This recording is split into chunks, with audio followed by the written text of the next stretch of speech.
بسم اللہ الرحمن الرحیم نحمدہ ونصلی علی رسولہ الکریم۔ حمد و صلات کے بعد سامعین کرام السلام علیکم۔ آج کا بیان فضائل تبلیغ کے بارے میں ہے۔ تبلیغ دین کی ضرورت کے متعلق مختصر طور پر چند آیات اور احادیث پیش کی جا رہی ہیں۔ سامعین کرام، ہر مسلمان سے گزارش ہے کہ اس وقت دین کا انحطاط جس قدر روز افزوں ہے، دین کے اوپر جس طرح کفار کی طرف سے نہیں خود مسلمانوں کی طرف سے حملے ہو رہے ہیں، فرائض و واجبات پر عمل عام مسلمانوں سے نہیں بلکہ خاص الخاص مسلمانوں سے مشروط ہوتا جا رہا ہے۔ نماز روزے کے چھوڑ دینے کا کیا ذکر، جبکہ لاکھوں آدمی کھلے ہوئے شرک و کفر میں مبتلا ہیں، اور غضب یہ ہے کہ ان کو شرک و کفر نہیں سمجھتے۔ محرکات اور فسق و فجور کو شیوع جس قدر صاف اور واضح طریقے سے بڑھتا جا رہا ہے، اور دین کے ساتھ لاپرواہی بلکہ استخفاف و استبراز جتنا عام ہوتا جا رہا ہے، وہ کسی فرد و بشر سے مخفی نہیں۔ اسی وجہ سے خاص علماء بلکہ عام علماء میں بھی لوگوں سے یکسوئی اور وحشت بڑھتی جا رہی ہے، جس کا لازمی اثر ہو رہا ہے کہ دین اور دینیات سے اجنبیت میں روز بروز اضافہ ہوتا جا رہا ہے۔ عوام اپنے آپ کو معذور کہتے ہیں کہ ان کو بتانے والا کوئی نہیں، اور علماء اپنے آپ کو معذور سمجھتے ہیں کہ ان کو سننے والا کوئی نہیں۔ لیکن خدائے قدوس کے ہاں نہ عوام کا یہ عذر کافی ہے کہ کسی نے بتایا نہیں، اور نہ علماء کے لیے یہ جواب موضوع ہے کہ کوئی سننے والا نہیں۔ جن اسلاف کی نیابت کے آپ حضرات دعوے دار ہیں، انہوں نے کیا کچھ تبلیغ کی خاطر برداشت نہیں فرمایا؟ کیا پتھر نہیں کھائے، مصیبتیں نہیں اٹھائیں؟ لیکن ہر نوع کی تکالیف برداشت فرمانے کے بعد اپنی تبلیغی ذمہ داریوں کا احساس فرما کر لوگوں تک دین پہنچانا، ہر سخت سے سخت مزاحمت کے باوجود نہایت مشقت سے اسلام و احکام اسلام کی اشاعت کی۔ عام طور پر مسلمانوں نے تبلیغ کو علماء کے ساتھ مخصوص سمجھ رکھا ہے، حالانکہ یہ صحیح نہیں ہے، بلکہ ہر وہ شخص جس کے سامنے کوئی منکر ہو رہا ہو اور وہ اس کے روکنے پر قادر ہو یا اس کے روکنے کے اسباب پیدا کر سکتا ہو، اس کے ذمہ واجب ہے کہ اس کو روکے۔ ایسی حالت میں صرف علماء کے ذمہ رکھ کر کوئی شخص بری ذمہ نہیں ہو سکتا۔ خود حق تعالیٰ و سبحانہ و تقدس کو اس کا کتنا اہتمام ہے کہ جس کے لیے بار بار مختلف عنوانات سے اپنے پاک کلام میں اس کا اعادہ کیا ہے۔ تقریباً 60 آیات تو میری کوتاہ نظر سے اس کی ترغیب اور توصیف میں گزر چکی ہے۔ اگر کوئی دقیق النظر غور سے دیکھے تو نامعلوم کس قدر آیات معلوم ہوں، چونکہ ان سب آیات کا اس جگہ جمع کرنا طول کا سبب ہوگا، اس لیے چند آیات ہی پر اکتفا کرتے ہیں۔ اللہ تعالیٰ قرآن پاک میں ارشاد کرتے ہیں، اور اس سے بہتر کس کی بات ہو سکتی ہے جو خدا کی طرف بلائے اور نیک عمل کرے اور کہے کہ میں فرما برداروں میں سے ہوں۔ اس کا ذکر بیان القرآن میں موجود ہے۔ مفسرین نے لکھا ہے کہ جو شخص بھی اللہ تعالیٰ کی طرف کسی کو بلائے، وہ اس بشارت اور تعریف کا مستحق ہے کہ خواہ کسی طریقے سے بلائے، مثلاً انبیاء علیہ السلام معجزہ وغیرہ سے بلاتے ہیں، اور علماء دلائل سے، مجاہدین تلوار سے، مؤذن اذان سے، غرض جو بھی کسی شخص کو دعوت الی الخیر کرے وہ اس میں داخل ہے، خواہ اعمال ظاہر کی طرف بلائے یا اعمال باطنہ کی طرف، جیسا کہ مشائخ صوفیہ معرفت اللہ کی طرف بلاتے ہیں۔ بعض مفسرین نے یہ بھی ارشاد فرمایا ہے، مقصد یہ ہے کہ اس واعظ نصیحت تبلیغ سے اپنے کو بہت بڑی ہستی نہ کہنے لگے، بلکہ یہ کہ عام مسلمین میں سے ایک مسلمان میں بھی ہوں۔ اسی طرح اللہ تعالیٰ پارہ نمبر 27 رکوع نمبر 2 میں فرماتے ہیں کہ اے محمد صلی اللہ علیہ وآلہ وسلم، لوگوں کو سمجھاتے رہیے، کیونکہ سمجھانا ایمان والوں کو نفع دے گا۔ مفسرین نے لکھا ہے کہ اس سے قرآن پاک کی آیات سنا کر نصیحت فرمانا مقصود ہے، اور وہ نفع رساں ہے۔ مومنین کے لیے تو ظاہر ہے، کفار کے لیے بھی اس لحاظ سے ہے کہ وہ انشاءاللہ اس کے ذریعے سے مومنین میں داخل ہو جائیں گے اور آیت کے مصداق میں شامل ہوں گے۔ اسی طرح پارہ نمبر 6 رکوع نمبر 7 میں اللہ تعالیٰ فرماتے ہیں کہ اے محمد صلی اللہ علیہ وآلہ وسلم اپنی جماعتوں کو بھی نماز کا حکم کرتے رہیے اور خود بھی اس کے پابند رہیں، ہم آپ سے معاش نہیں پوچھتے، معاش تو ہم آپ کو دیں گے اور بہتر انجام تو پرہیزگاری ہی کا ہے۔ متعدد روایت میں مضمون وارد ہوتا ہے کہ جب نبی کریم صلی اللہ علیہ وسلم کو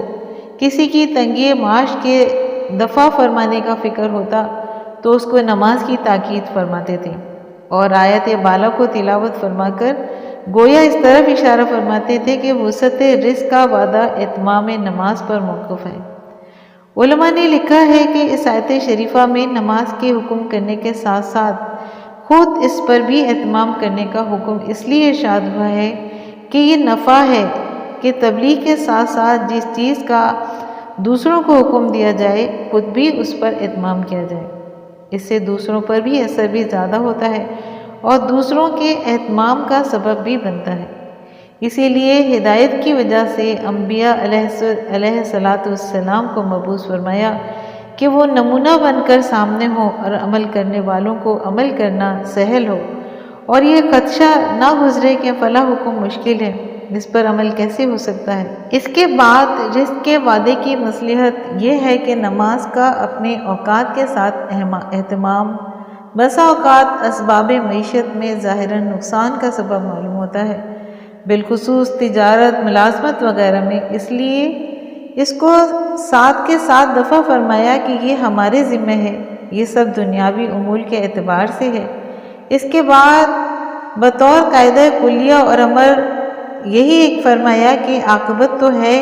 کہ متقیوں کے لیے اس میں کسی دوسرے کی شرکت ہی نہیں ہے۔ اسی طرح اللہ تعالیٰ ایک اور جگہ ارشاد فرماتے ہیں، پارہ نمبر 21 آیت نمبر 11 میں اللہ تعالیٰ فرماتے ہیں کہ نماز پڑھا کرو، اچھے کاموں کی نصیحت کرا کرو اور برے کاموں سے منع کیا کرو، اور تجھ پر جو مصیبت واقع ہو اس پر صبر کیا کر، یہ ہمت کے کاموں میں سے ہے۔ اس کا ذکر بیان القرآن میں موجود ہے۔ اس آیت شریفہ میں محتم بشان امور کو ذکر فرمایا ہے۔ نماز جو تمام عبادت میں سب سے زیادہ اہم چیز ہے اور ایمان کے بعد سب سے مقدم اسی کا درجہ ہے، اس کی طرف سے بھی کس قدر غفلت پائی جاتی ہے۔ ان لوگوں کو چھوڑ کر جو بے نمازی کہلاتے ہیں، خود نمازی لوگ بھی اس کا کامل اہتمام نہیں فرماتے، بالخصوص جماعت جس کی طرف اقامت نماز سے اشارہ ہے صرف غربا کے لیے رہ گئی ہے۔ عمرہ اور باعزت لوگوں کے لیے مسجد میں جانا بھی عارضہ بن گیا ہے۔ اسی طرح اللہ تعالیٰ پارہ نمبر 4 آیت نمبر 2 میں فرماتے ہیں، اور تم میں سے ایک جماعت ایسی ہونا ضروری ہے کہ خیر کی طرف بلائے اور نیک کاموں کے کرنے کو کہے اور برے کاموں سے روکیا کرے، اور ایسے لوگ پورے کامیاب ہوں گے۔ حق سبحانہ تقدس نے اس آیت شریفہ میں ایک اہم مضمون کا حکم فرمایا ہے، وہ یہ کہ امت میں سے ایک ایسی جماعت اس کام کے لیے مخصوص ہو کہ وہ اسلام کی طرف لوگوں کو تبلیغ کیا کرے۔